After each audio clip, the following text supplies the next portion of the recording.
Cher papa, dans la lettre que j'ai écrite à maman, je lui disais tout notre bonheur à nous retrouver. Après s'être vus, si peu de choses, à la merci d'un morceau de métal. Pense donc que se retrouver ainsi à la vie, c'est presque de la folie. Être des heures sans entendre un sifflement d'obus au-dessus de sa tête. Pouvoir s'étendre tout son long, sur de la paille même. Avoir de l'eau propre à boire, après s'être vus comme des fauves, une dizaine autour d'un trou d'obus, à nous disputer un quart d'eau croupie, vaseuse et sale. Pouvoir manger quelque chose de chaud, à sa suffisance. Quelque chose où il n'y a pas de terre dedans, quand encore nous avions quelque chose à manger. Pouvoir se débarbouiller, pouvoir se déchausser, pouvoir dire bonjour à ceux qui restent. Comprends-tu? Tout ce bonheur d'un coup, c'est trop. J'ai été une journée complètement abrutie. Naturellement, toute relève se fait de nuit. Alors comprends aussi cette impression d'avoir quitté un ancien petit bois où il ne reste pas un arbre vivant, pas un arbre qui ait encore 3 branches.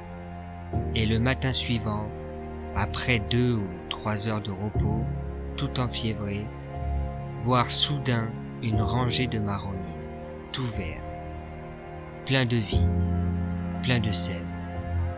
Voir enfin quelque chose qui crée, au lieu de voir quelque chose qui détruit.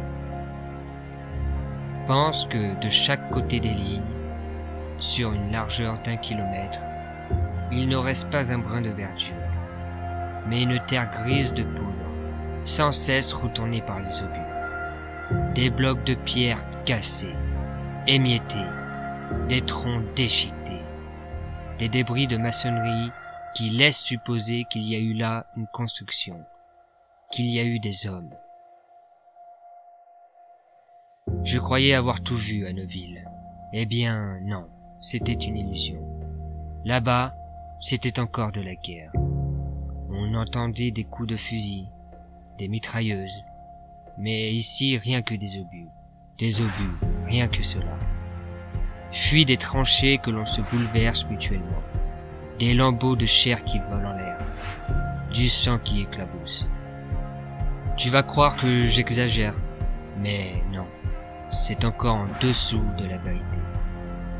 On se demande comment il se peut qu'on laisse se produire de pareilles choses.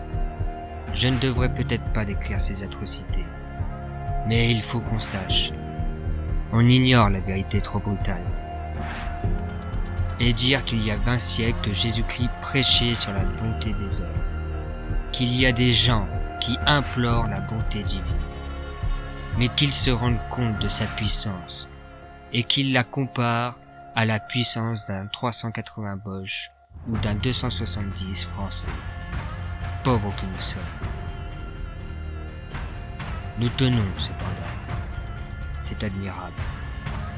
Mais ce qui dépasse l'imagination, c'est que les Boches attaquent encore. Il faut avouer que jamais on n'aura vu une pareille obstination dans le sacrifice inutile.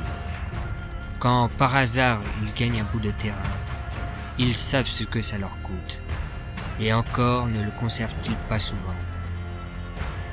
J'espère aller bientôt vous revoir, et en boira encore un beau coup de pinard à la santé de ton poilu qui t'embrasse fort. René, ton fils à qui tu m'entends.